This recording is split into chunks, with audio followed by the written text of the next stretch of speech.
तहव्वुर राणा के प्रत्यर्पण का मामला एक बार फिर सुर्खियों में है। भारत में राणा के खिलाफ केवल उस मामलों में मुकदमा चलाया जा सकता है जो उसने प्रत्यर्पण के दौरान अमेरिकी कोर्ट के सामने लिखकर दिया है।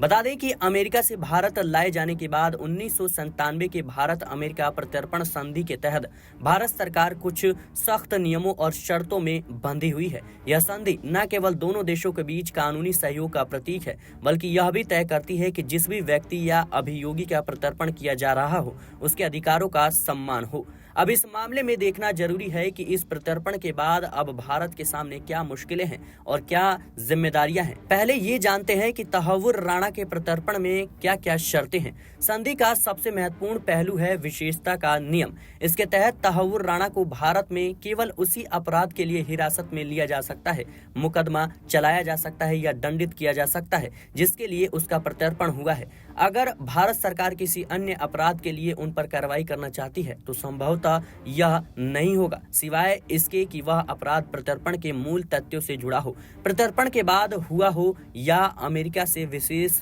छूट मिली हो। यह नियम राणा के अधिकारों की रक्षा करता है और भारत को अपनी कार्रवाई सीमित रखने के लिए मजबूर करता है।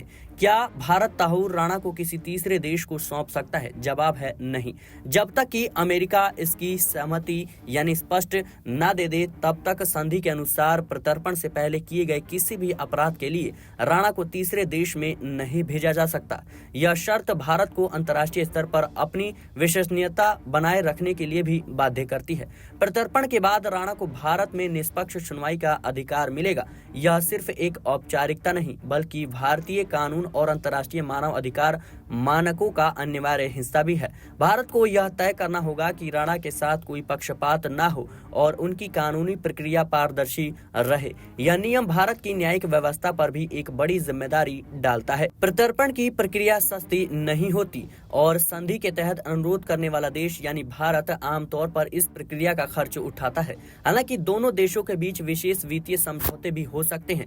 राणा के मामले में यह देखना दिलचस्प होगा कि यह खर्च कितना बड़ा होगा और इसका बोझ कैसे संभाला जाएगा। भारत को अपने ही कानूनों का पालन करना होगा जिसमें 1962 का प्रत्यर्पण अधिनियम प्रमुख है। यह अधिनियम प्रत्यर्पित व्यक्तियों के साथ व्यवहार करने की प्रक्रिया को नियंत्रण करता है। किसी भी तरह की लापरवाही या नियमों से हटने की गुंजाइश नहीं है, वरना भारत की अंतर्राष्ट्रीय साख पर सवाल उठ सकते हैं।